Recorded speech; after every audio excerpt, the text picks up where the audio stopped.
यात्रा के द्वितीय चरण में प्रवेश करते हुए मैं महाराज जी के श्री चरणों में प्रणाम करता हूँ एवं आप सबका अभिनंदन।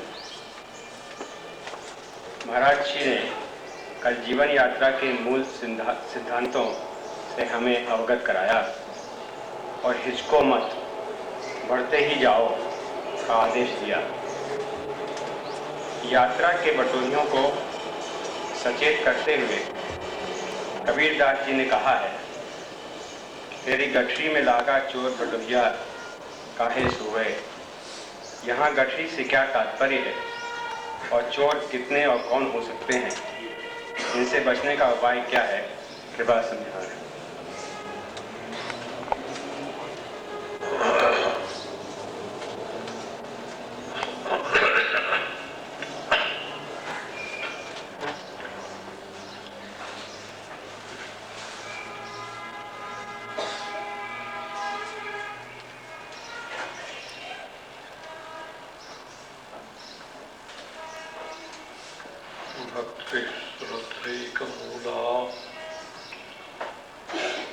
विरहित विषया बोध मूलम विरक्ति दिध्यासा लक्षितेर्थे श्रवण मननजा संप्रसूते समाधि ज्ञानाभ्यास प्रधाना घनरतिरुदिता अंत्य विद्या श्री पूर्णानंद तीर्थे वचसि वयममि निर्भरम मज्जिता स्मः।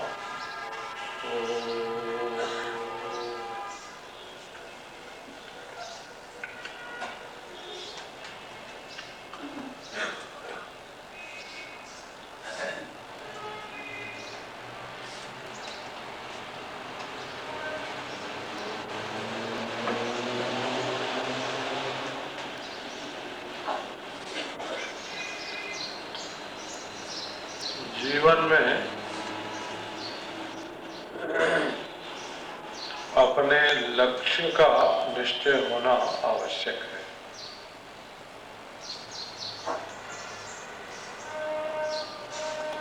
हमें कहाँ पहुँचना है, हमें क्या होना है, हमें क्या पाना है, हमें क्या क्या करना है, इसके संबंध में स्पष्टता चाहिए।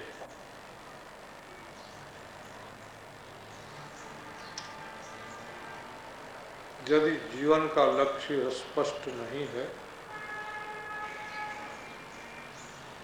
तो मनुष्य की ऐसी स्थिति है कि उसके पास पैसा हो और स्टेशन पर पहुंच जाए और टिकट लेने के लिए खिड़की में हाथ डाल दे, लेकिन जब टिकट देने वाला पूछे कि आपको कहाँ की टिकट चाहिए तो कह दे कि जहाँ की मौज हो वहाँ की दे दो। और जीवन में एक स्पष्ट लक्ष्य होना चाहिए कि हमको यहाँ पहुँचना है, और फिर उसी के अनुरूप साधन करना चाहिए। लक्ष्य,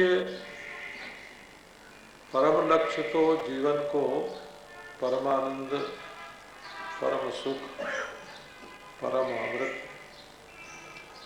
परम मधु से एक करना है, परंतु वो परम लक्ष्य है। बीच में जो अवान्तर लक्ष्य हैं उनके संबंध में भी स्पष्टता होनी चाहिए।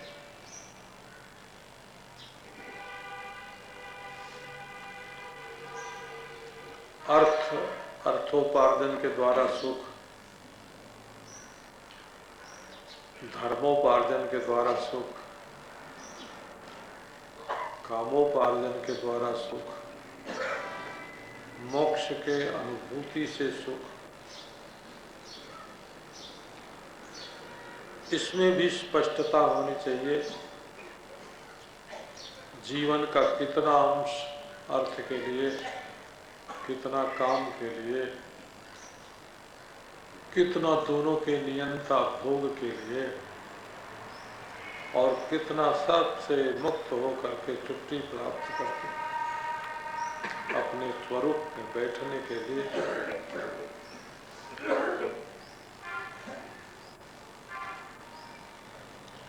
कहाँ तक विद्या पढ़नी है, पढ़ते जाना है। बहुत बढ़िया विद्या भी एक लक्ष्य हो सकती है, परंतु जीवन का एक भाग होना चाहिए। आप अपने दिन का ही 4 हिस्सा कर लो, एक विद्या के लिए, बुद्धि के लिए, एक अर्थोपार्जन के लिए,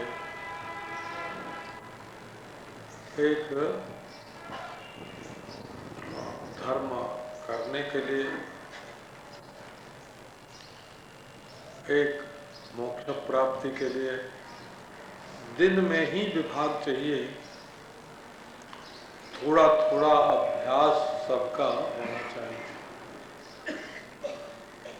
थोड़ी पूजा पत्र भी कर लें, थोड़ा पाठ भी कर लें, थोड़ा दान भी कर लें,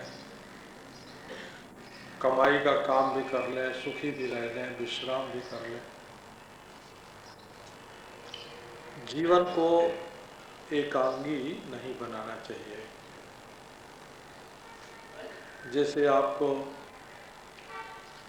ऋषिकेश से यात्रा करके गंगोत्री गोमुख जाना हो तो निश्चय कर लीजिए कि पहले दिन मोटर से चलेंगे तो टेहरी में रुकेंगे या उत्तरकाशी में। उत्तरकाशी से गंगोत्री जाएंगे तो वहाँ रुकेंगे कि लौट आएंगे, या गंगोत्री में 1 दिन रुककर 2 दिन रुककर गोमुख की यात्रा भी कर आवेंगे कि नहीं कर आवेंगे। तो जैसे यात्रा में ये सब निश्चय पहले से करना पड़ता है, वैसे अपने जीवन के संबंध में भी एक स्पष्ट रूपरेखा होनी चाहिए। स्पष्टता न होने से 2 दिन इधर सोचते हैं, 2 दिन उधर सोचते हैं, और कहीं नहीं पहुंचते हैं। एक व्यक्ति यात्रा कर रहा था, चौराहे पर पहुंचा तो अपने मन से अंदाज लगाया कि हमारा लक्ष्य इस रास्ते पर होगा। घंटे 2 घंटे चलता रहा, फिर मन में शंका हुई कि मैं तो गलत रास्ते पर आ गया, तो लौट आए चौराहे पर। फिर दूसरे रास्ते पर घंटे 2 घंटे चला, फिर शंका हुई, लौट आया। ऐसे तीसरे पर भी गया, चौथे पर भी गया। यदि मार्ग के संबंध में स्पष्ट एवं विशद बोध नहीं है तो मनुष्य की यात्रा निरर्थक, निष्फल हो जाती है। इसलिए हमें कहाँ पहुँचना है और उसका क्या मार्ग है। जैसे संकल्प करते हैं भगवान का स्मरण करके और कौन सा स्थान है, कौन सा समय है, मेरी योग्यता क्या है, मेरी परंपरा क्या है,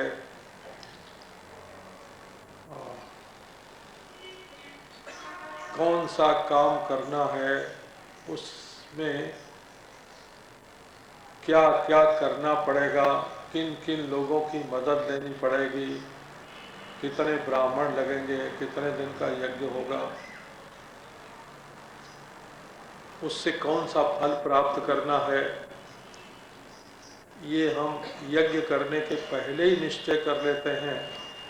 उसका नाम संकल्प होता है। ऐसे ही हमें प्रत्येक काम करते समय स्थान का निश्चय, समय का निश्चय, कितने दिन में ये काम होगा, हमारी परंपरा का ये बोध है कि हमारा नवीन बोध है, और इसमें क्या क्या करना है, कितने श्रमिक लगेंगे, इसका मूल मसाला कहाँ से आवेगा, उससे बनाने में कितना श्रम और कितना व्यय और क्या क्या बुद्धि लगानी पड़ेगी, उसमें मददगार कौन से होंगे, उसका नतीजा कौन सा होगा, ये सोच के जैसे कोई काम करते हैं वैसे हमारे जीवन के संबंध में एक निश्चित रूपरेखा होनी चाहिए। दूसरी बात है कि मन में उत्साह होना चाहिए। लक्ष्य की का निश्चय और साधन का निश्चय और उत्साह होना चाहिए, क्योंकि मनुष्य किसी भी रास्ते पर चले तो कहीं न कहीं उसके पांव लड़खड़ाते जरूर हैं। प्रतिकूल परिस्थिति अवश्य आती है।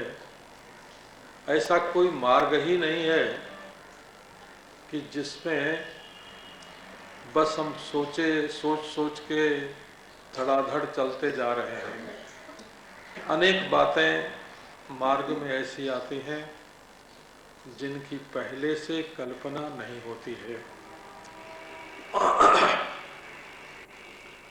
कभी सफलता मिलती है, कभी विफलता मिलती है, कभी आशा बनती है, कभी नैराश्य आता है। तो ये आशा, निराशा, सफलता, विफलता को धैर्य के साथ पार करते हुए उत्साह के साथ जीवन में आगे बढ़ना होता है। कभी कभी ऐसा लगता है कि बस अब तो हम थक गए, इसके आगे नहीं बढ़ सकते, परंतु उस समय ऐसी अतर्कित सहायता आती है कि जिसके बारे में मनुष्य कभी सोच नहीं सकता।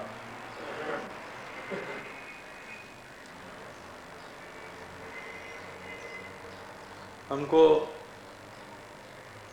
यही भरत जी के ताऊ पदमपत सिंघानिया ने कई दिनों तक घंटे घंटे भर बैठ के 1 बजे 2 बजे दिन में और अपने जीवन की कहानियां सुनाई थी।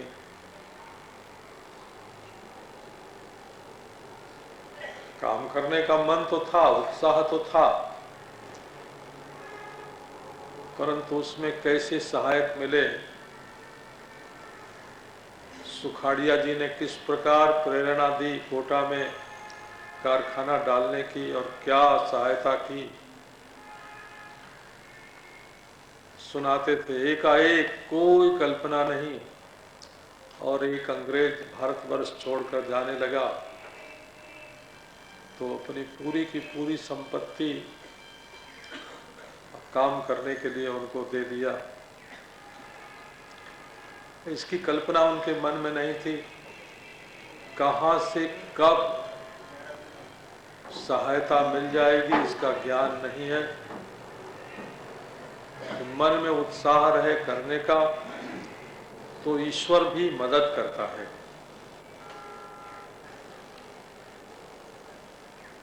जो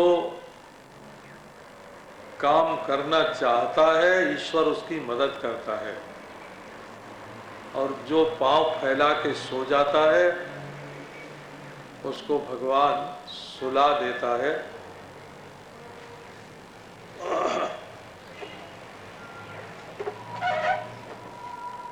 महाभारत में एक कथा है। एक राजा का शरीर पूरा हो गया, उसका पुत्र था राजकुमार। शत्रु ने अचानक उसके ऊपर आक्रमण कर लिया। युद्ध में वो राजकुमार हार गया। हार के घर में भाग आया और महल में जाकर सो गया। उसकी मां बड़ी बुद्धिमती थी, नाम था उसका विदुला। उसने जाके अपने लड़के को जगाया, क्या सो रहा है, उठ, उत्थातव्यम जागृतव्यम योक्तव्यम भूति कर्मसु भविष्यति तेव मनः कृत्वा सततम अव्यथैहि। उठना चाहिए, जागना चाहिए, अच्छे काम में लग जाना चाहिए, सफलता मिलेगी ये विश्वास चाहिए। भविष्यति तेव मनः कृत्वा, और बीच में कोई रुकावट आ जाए तब भी घबराना नहीं चाहिए, आगे बढ़ते चलना चाहिए। क्रिया सिद्धि सत्वे वसति महताम नोपकरणे। जिसके चित्त में उत्साह होता है उसको सफलता मिलती है। बहुत पैसा हो, बहुत लोग काम करने वाले हों, अनुकूलता ढूंढ ढूंढ कर नहीं लाई जाती है। जब हम सिंह की तरह अपने मार्ग में चलते हैं तब अनुकूलता अपने आप ही हमारा पीछा करने लगती है। ये नहीं कि इतने लोग हमारे पास इकट्ठे हो जाएंगे, इतना धन आ जाएगा तब हम ये काम शुरू करेंगे। पहले सफलता को ही देखने लगते हैं, अपनी क्रिया शक्ति को दबा के रखते हैं। उद्योगिनम पुरुष सिंह उपैति लक्ष्मी ही दैवेन देयमिति का पुरुषा वदंती। जो उद्योग करता है उसके पास सफलता आती है। कोई हमारा प्रारब्ध हमारी मदद करेगा वो तो सोता रहेगा, तो कोई देवता हमारी मदद करेगा उसको क्या पड़ी है कि तुम्हारी मदद करने के लिए आवे। जब तुम लग जाओगे तो तुम्हारी निष्ठा देख के, दृढ़ता देख करके, उत्साह देख करके अपने आप ही चारों ओर से अनुकूलता तुम्हारा पांव चूमने लगेगी। लोगों की तो ऐसी बात है कि कुछ सोचने का नहीं। हमने अपने गांव में देखा, बचपन में कोई महात्मा आते तो वो तो आके दरवाजे पर चौकी पर बैठाए जाते, उनका भोजन बनता, खाते पीते चले जाते। लेकिन महाराज कभी गांव में यदि गांजा पीने वाला आ जाता तो उसकी धूनी लगती पेड़ के नीचे, और आसपास कई गांव के लोग 20-30 लोग उसके पास गांजा पीने के लिए मिनटों में इकट्ठे हो जाते। तो सब जब देखेंगे कि उनकी रुचि का तुम काम कर रहे हो और छोड़ोगे बीच में नहीं, हार नहीं मानोगे, करते चलोगे, तो तुम्हारी विश्वसनीयता जो है, जो तुम लोगों के विश्वास पात्र बनोगे, वो लोगों को लाकर तुम्हारी पात्रता, विश्वास पात्रता ही लोगों को लाकर तुम्हारी सहायता करेगी, सहायक बना देगी। प्रारब्ध अनुकूल हो जाएगा। प्रारब्ध कोई किंभूत किमाकार वस्तु नहीं है, वो मनुष्य के कर्मों से ही बनता है। बल्कि यहाँ तक है कि पूर्व जन्म के कर्म होंगे और उनसे प्रारब्ध बना होगा, सो तो अलग है, वो भी है और अलग है। लेकिन यदि उत्कट कर्म किया जाए तो इसी जीवन में और 3 दिन में, 4-6 दिन में, 12 दिन में नए कर्म से प्रारब्ध बन सकता है। त्रिभिर वर्षै त्रिभिर मासै त्रिभिः पक्षै त्रिभिर दिनै अत्युत्कटै पाप पुण्यैः यहैव फलमश्नुते। यदि पूरे मनोयोग से कर्म किया जाए उत्साह के साथ, तो 3 दिन में, 3 पक्ष में, 3 महीने में, 3 वर्ष में उसका फल अवश्य अपने जीवन में, इसी जीवन में उसका प्रारब्ध बन करके उसका फल आ जाता है। इसलिए अत्यंत उत्साह, लक्ष्य का निश्चय, उसके साधन का निश्चय, उत्साह से उसमें लग जाना, इसमें सबसे बड़ी बात है अपनी विश्वसनीयता। और उससे भी बड़ी बात है ईश्वर के प्रति विश्वास।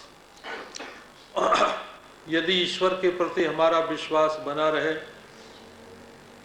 ऐसी स्थिति है, विश्वास निकम्मे लोगों की वस्तु नहीं है, कच्चे लोगों की वस्तु विश्वास करना नहीं है, ये कमजोरी की पहचान नहीं है, ये बड़े भारी बल की, दृढ़ता की पहचान है। विश्वास करके देखो तो सही। एक सेठ थे, अभी उनका व्यापार बहुत बड़ा है, वो एक महात्मा पर श्रद्धा करते थे। महात्मा सचमुच बहुत अच्छे थे, त्यागी थे, विरक्त थे, योगी थे।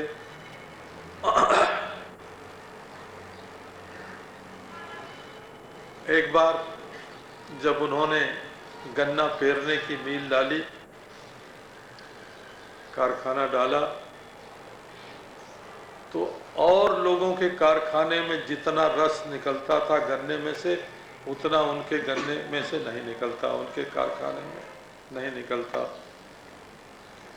उनका मैनेजर था जर्मन,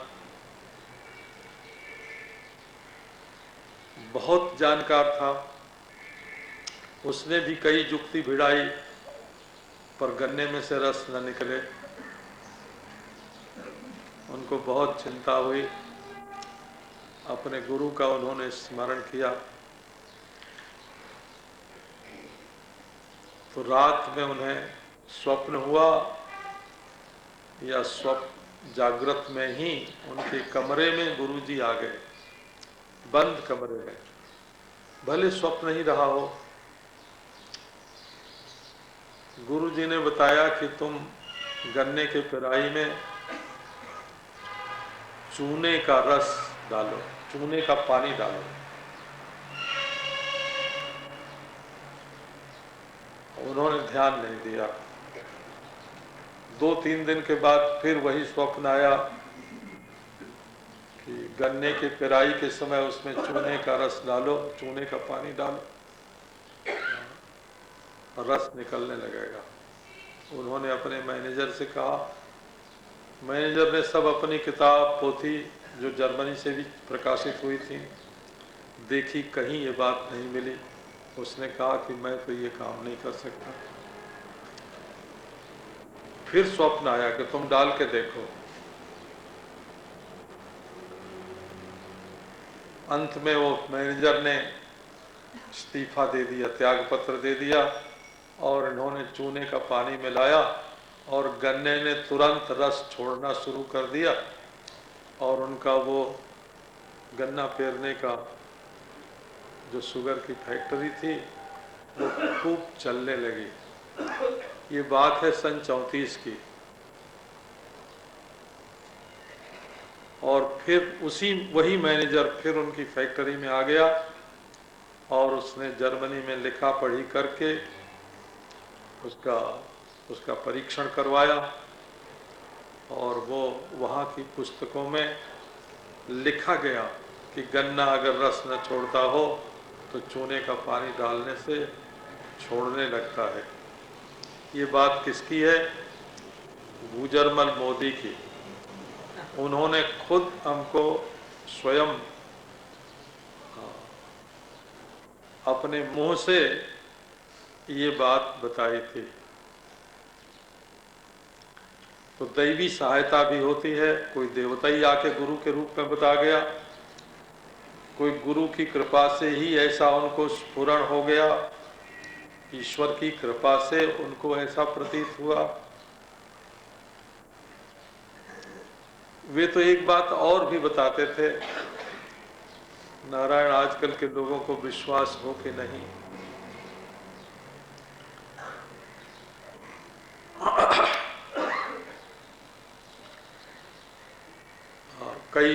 कई चमत्कार की बातें इसलिए लोगों के बीच में नहीं सुनाई जाती कि उन पर अविश्वास करने से भी एक प्रकार का अपराध होता है।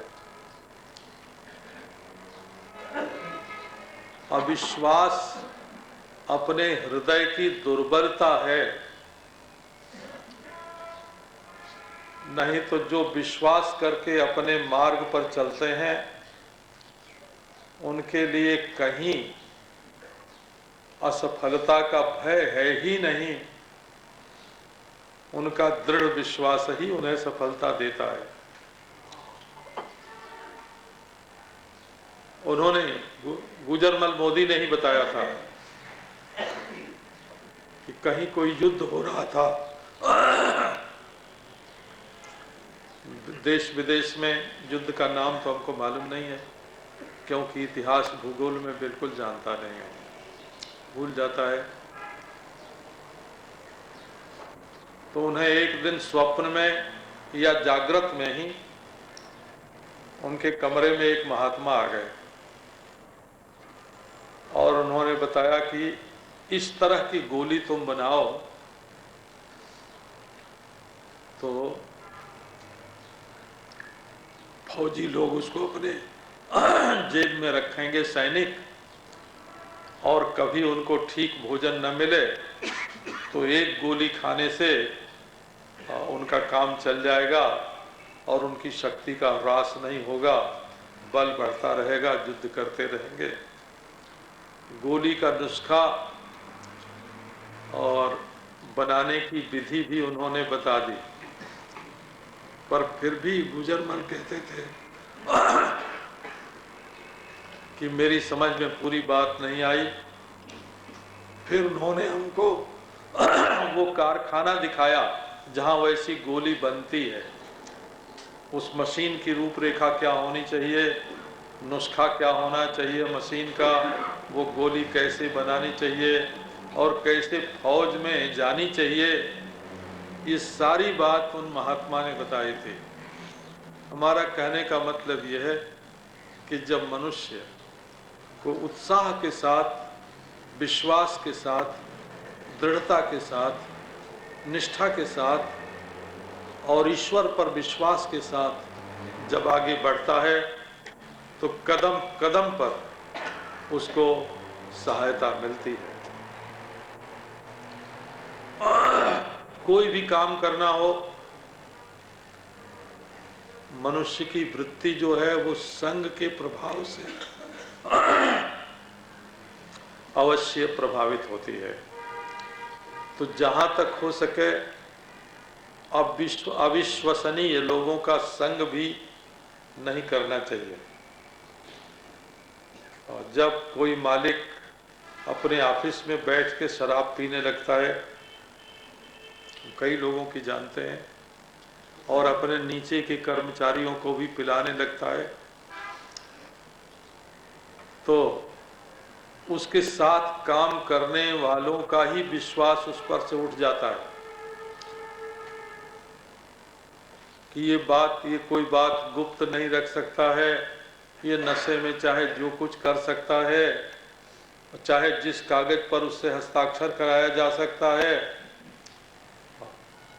तो अपनी विश्वसनीयता जो है, जब तुम अपने कर्मचारियों के सामने दूसरों से बेईमानी, दूसरों की चीज हड़पोगे, बेईमानी करोगे, तो वो भी तुम्हारी चीज हड़पना चाहेंगे, वे भी तुमसे बेईमानी करना चाहेंगे। ये जो हम बहुत अपने को बहुत खुला कर देते हैं,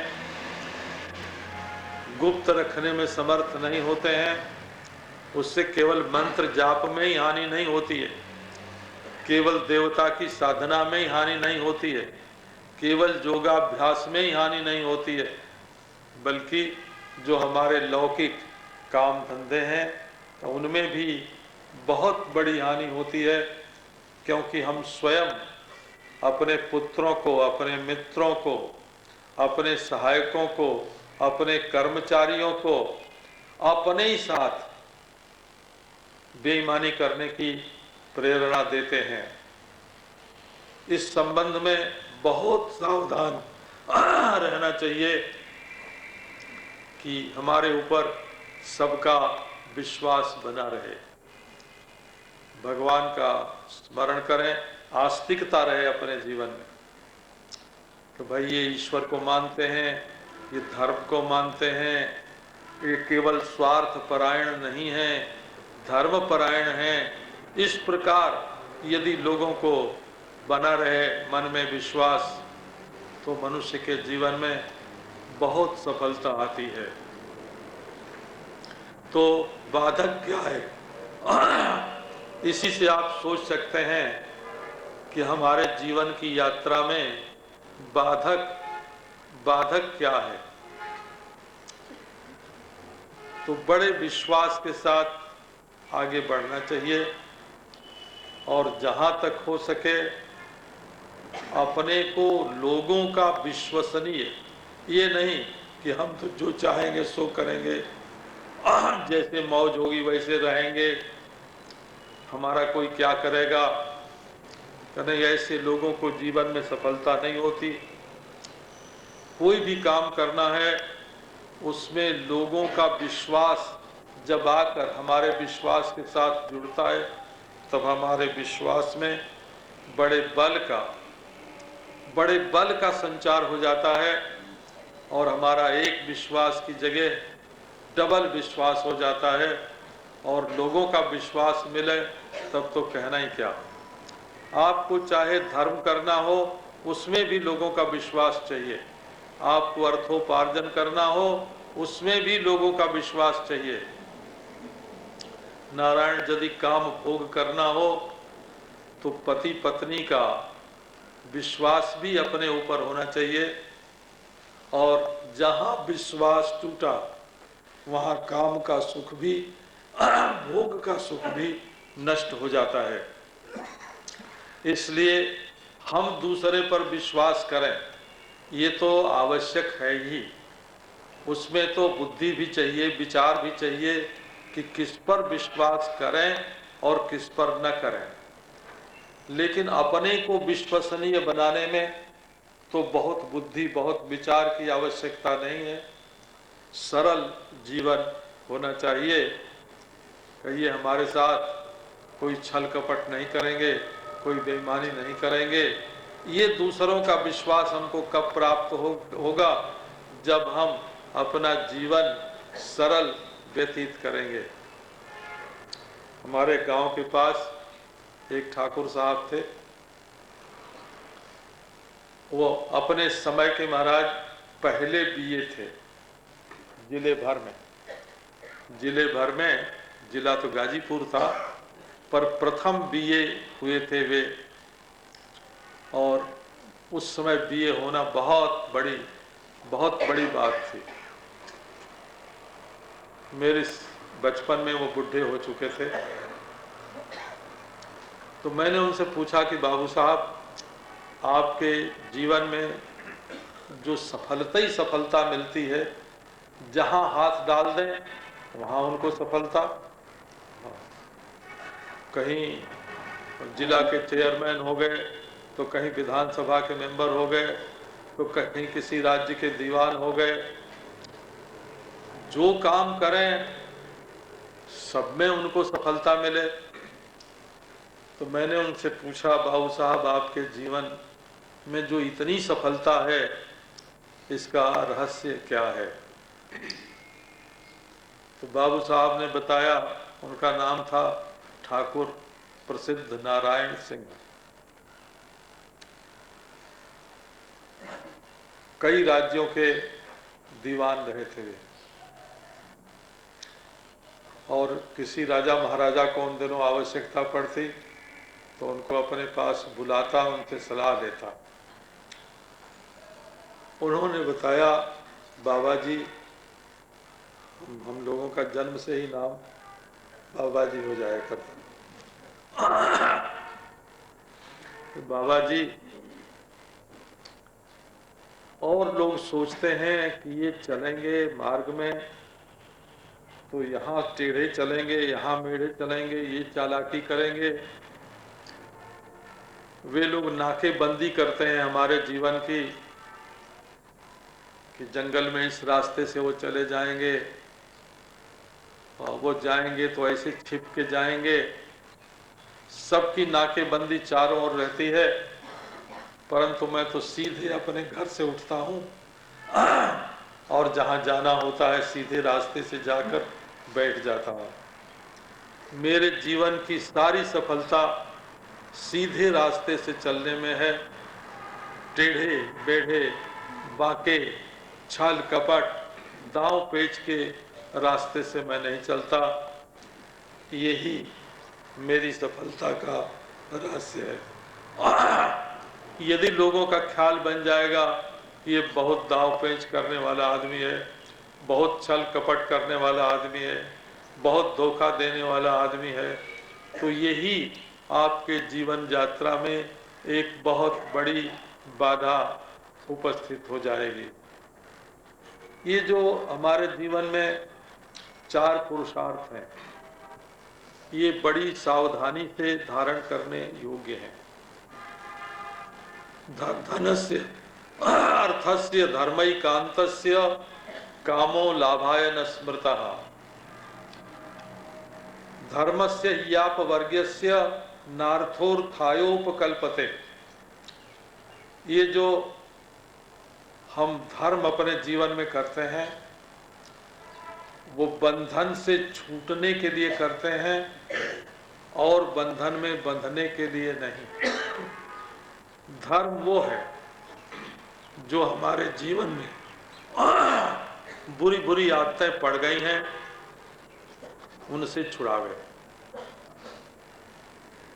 आप अपने अंतिम जीवन के बारे में सोचिए कि किस प्रकार का जीवन व्यतीत करना है, हमारा अंतिम जीवन कैसे होगा। ठीक ठीक कल्पना उसकी बैठाइए कि हमारा अंतिम जीवन कैसा होगा। उस समय हमारे सिर पर कितनी चिंता रहेगी, कितना बोझ रहेगा। उस समय क्या क्या करना बाकी रहेगा हमारे लिए, क्या क्या पाना बाकी रहेगा, क्या क्या छोड़ना बाकी रहेगा, क्या क्या जानना बाकी रहेगा। थोड़ा सा अपने अंतिम जीवन के बारे में सोचिए।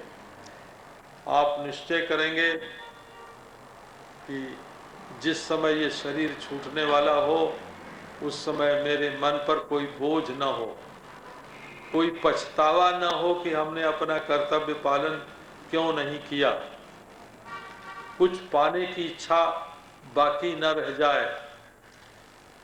जो कुछ करना है सो जीवन काल में कर लें, पाना है सो पा लें, छोड़ना है सो छोड़ लें, जानना हो सो जान लें, ऐसा हमारा अंतिम जीवन होना चाहिए। तो उसके लिए यदि आप अभी से प्रयत्न नहीं करेंगे तो मरते समय आपके सिर पर बहुत बड़ा बोझ होगा, बड़ा भारी कर्तव्य होगा, बड़ा भारी पछतावा होगा। आप शांति से अपना शरीर भी नहीं छोड़ सकेंगे।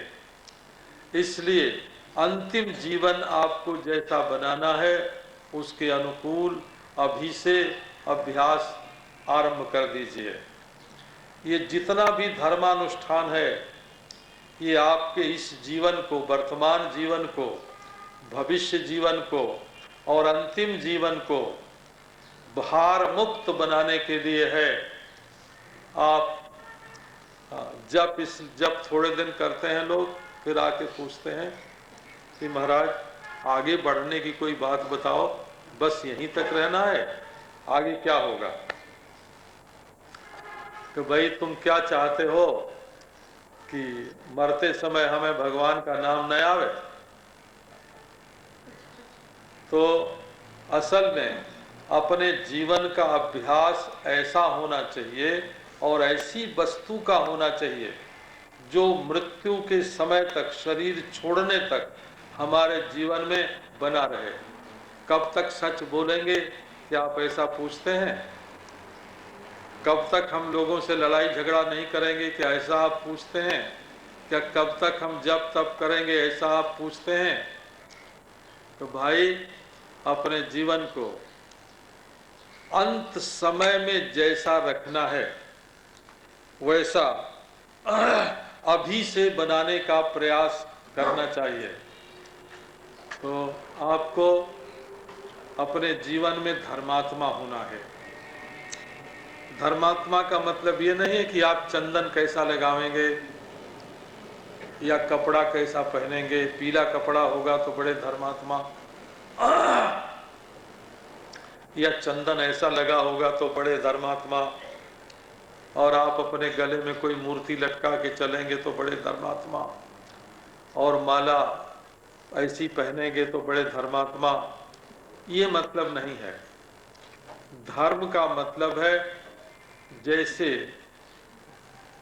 आपके मोटर में ब्रेक होता है, उसको जब चाहे रोक सकें, जब चाहे जैसा मोड़ दे सकें। जीवन को मोड़ देने का सामर्थ्य, क्षमता आप में होनी चाहिए। धर्म कहते हैं आपके जीवन में जो शक्ति है उसका ठीक ठीक सदुपयोग हो। आपकी आँख गलत चीज देखने के लिए न जाए, आपका पांव आपको गलत जगह पर न ले जाए, आपका हाथ गलत काम न करे। धर्म माने धर के रखना हो, पकड़ के रखना। धरति इति धर्मः, ध्रियते अनेन इति धर्मः। हमारे अंदर जो रोक लगाने की शक्ति है कि हम बुरा काम न करें, उसका नाम धर्म होता है। और ये हमको बुराइयों से और संसार में भटकने से बचाने वाला होता है। तो ये धर्म है अपवर्ग के लिए। अपवर्ग के लिए माने भार मुक्त जीवन व्यतीत करने के लिए हमें होना चाहिए धर्मात्मा। और धर्म अर्थस्य धर्मैकान्तस्य कामो लाभाय न स्मृतः। हमारे जीवन में जो अर्थ हो वो किसके लिए हो? हमारे पास धन हो तो उसका सदुपयोग होना चाहिए। इकट्ठा करने के लिए धर्म नहीं होता है, बड़प्पन का अभिमान लाने के लिए धर्म नहीं होता है। धर्म होता है एक तो जीवन में निकम्मापन न आवे, कर्म हों, लेकिन जीवन में चाह जो है वो कम से कम हो। अपने जीवन में जो शक्ति है उसका तो सदुपयोग हो। हमारा धन गरीब के काम आवे, हमारा बल जो है वो निर्बल के काम आवे, हमारी बुद्धि निर्बुद्धि के काम आवे। हमारे अंदर जो शक्ति है उसका सदुपयोग होना चाहिए और स्वार्थ नहीं होना चाहिए कि इसके द्वारा हमको ये वस्तु मिले। और तीसरे, अभिमान नहीं होना चाहिए। यदि आपके जीवन में ये तीन बात है कि आप ईमानदारी के साथ अपने बल का प्रयोग, अपनी शक्ति का प्रयोग कर रहे हैं, सदुपयोग कर रहे हैं, और स्वार्थ आपके जीवन में नहीं है, और अभिमान से आप मुक्त हैं, तो आप धर्म का असली फल इसी समय भोग रहे हैं। मरने के बाद धर्म का फल मिलेगा, वो तो जब मिलेगा, जब देख लेंगे।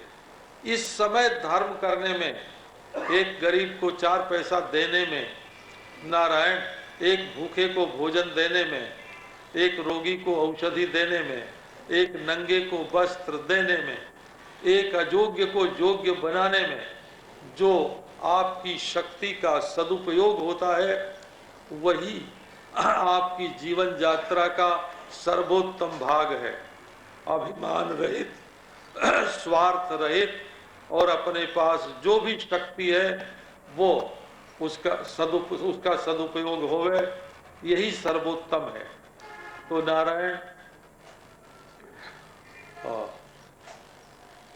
धर्म होता है बंधन से, भार से मुक्त करने के लिए, और धन जो होता है वो धर्म करने के लिए होता है। धर्मस्य ह्यापवर्ग्यस्य नार्थोर्थाय उपकल्पते। यदि धर्म करके कुछ थोड़ा सा धन आपने कमा लिया तो वो धर्म का कोई सदुपयोग नहीं है। उससे तो भार से मुक्ति होनी चाहिए। और धर्मस्य अर्थस्य धर्मैकान्तस्य कामो लाभाय न स्मृता। आपके पास थोड़ा सा धन आ गया और भोग में लग गए और भोगियों का संग मिल गया। अब महाराज जुआ खेलने लगे, शराब पीने लगे, परस्त्री गमन करने लगे, दूसरों का तिरस्कार करने लगे। ये आपके धन दौलत के लिए बड़ा भारी दुखदाई, जिससे आप बहुत बड़ा सुख प्राप्त कर सकते, उतने लीजिए, बाकी औरों को काम में आने दीजिए। इसके संबंध में इतनी सावधानी रखना आवश्यक है। आजकल तो सब छूट छाट गया, परंतु सबके बारे में तो कोई बात कही नहीं जा सकती।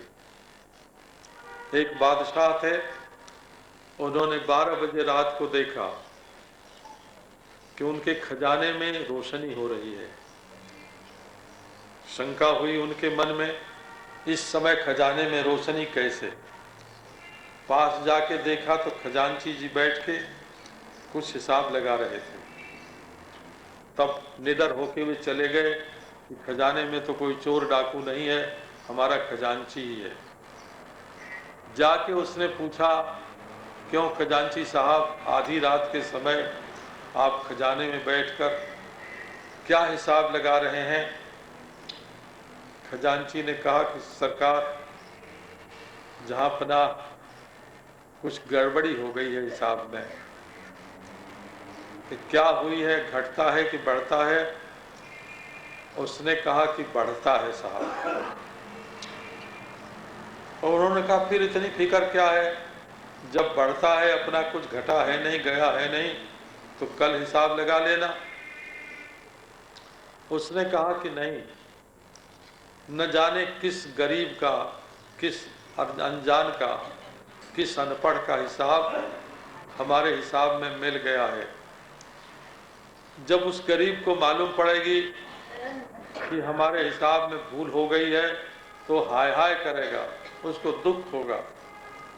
तो उसके दुख का प्रभाव हमारे खजाने पर, हमारी संपत्ति पर, सरकार पर, हजूर पर न पड़े, उसके पहले ही हम हिसाब में से जो दूसरे का हिस्सा आ गया है उसको काट करके निकाल दें तो दूसरे की हाय हमारे ऊपर नहीं पड़ेगी।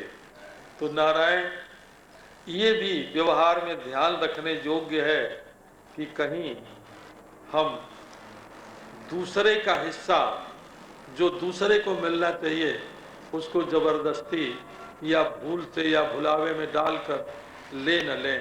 सावधान रहना चाहिए इसके संबंध में।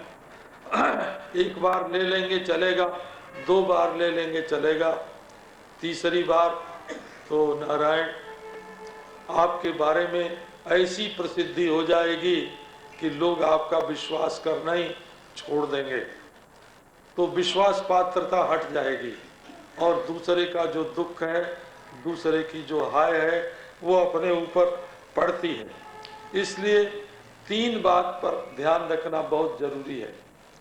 आपके पास जो धन संपदा रखी है, आपके शरीर में जो शक्ति है, आपकी बुद्धि में जो योग्यता है, वो सबके काम आवे, उसका सदुपयोग हो और आप कहीं स्वार्थी न बन जाए। आपके पास ग्राहक आवे तो केवल यही न देखें कि हमको इससे सौदा करने में क्या लाभ है, ये भी देखें कि इसको क्या फायदा होगा, इसको क्या लाभ पहुंचेगा। आप कहीं सौदा लेने जाएं तो यही न सोचें कि हम दुकानदार का माल उठाकर ले जाएं, बल्कि ये सोचें कि हमारे साथ सौदा करने में दुकानदार को भी 4 पैसा बचेगा कि नहीं बचेगा। इस तरह यदि हम अपने व्यवहार में रहें तो सामने वाला आपके सिवाय और कहीं सौदा करने जाएगा नहीं, आपके पास आवेगा और आप उसके साथ बेचना बहुत अच्छा पसंद करेंगे। तो ये देखने में तो बात बहुत छोटी छोटी है, लेकिन ये साधना के क्षेत्र में भी, न केवल व्यवहार के क्षेत्र में बल्कि साधना के क्षेत्र में भी बहुत उच्च कोटि की है। आप अपने ईश्वर पर, इष्ट देवता पर कितना विश्वास करते हैं, ईमानदारी का बर्ताव कितना करते हैं, दूसरों का हक लेने से कितना बचते हैं, अपने हक को बांटने में कितनी तत्परता रखते हैं, कई इन सब बातों का ध्यान रखना पड़ता है। और जीवन यात्रा जो हो रही है वो यात्रा सफल तब ही होगी जब उसमें ईमानदारी होगी, जब उसमें विश्वास होगा, जब उसमें उत्साह होगा, जब उसमें पराये के भला का दृष्टिकोण होगा, जब हम उसमें अपनी दृढ़ विश्वसनीयता स्थापित करेंगे कि लोग हमारे ऊपर, हमारे बनाए माल के ऊपर और विश्वास करते चलें और साथ साथ हम ईमानदारी से ईश्वर पर विश्वास करें और ईश्वर का भरोसा रख करके आगे चलें। हम आपको कई बात ऐसी सुनाना चाहते हैं जो हम लोगों के जीवन में घटित होती है। जहाँ हमारे पास भोजन नहीं रहा है, भगवान ने लाकर हमको भोजन दिया है। जब हमारे पास यात्रा करने के लिए किराया नहीं रहा है, भगवान ने लाकर हमको किराए का पैसा दिया है। जब हमें बैठने के लिए कहीं छाया नहीं मिल रही थी, वर्षा में, आंधी में, उस समय आकर के भगवान ने अपनी गोद में दे दिया है। तो नारायण, ये जो श्रद्धा का जीवन है, विश्वास का जीवन है, भक्ति का जीवन है, ये जो अपनी शक्ति के सदुपयोग का जीवन है, ये जीवन यात्रा के लिए बड़ा भारी संबल है और बहुत बड़ा सहायक है। हम अभी 2-3 दिन में आपको अपने जीवन की कई घटनाएं ऐसी सुनावेंगे जिसमें भगवान ने साक्षात आकर के हाथ पकड़ करके अपनी गोद में लेकर के और हमारी सहायता की है। आप नारायण इस मार्ग पर चल रहे हैं, आपकी जीवन यात्रा सफल हो और अधिक से अधिक भगवान पर विश्वास बढ़े, आपके मन में उत्साह हो और आप और आगे बढ़ें। ओम शांति शांति शांति। अच्छा, रोक लो लोगों को। कुछ मुझे कहना है। हाँ तो कह दो। जरा थोड़ी देर। तो पहले लाउड स्पीकर पर कहो, ऐसे तुम्हारी आवाज।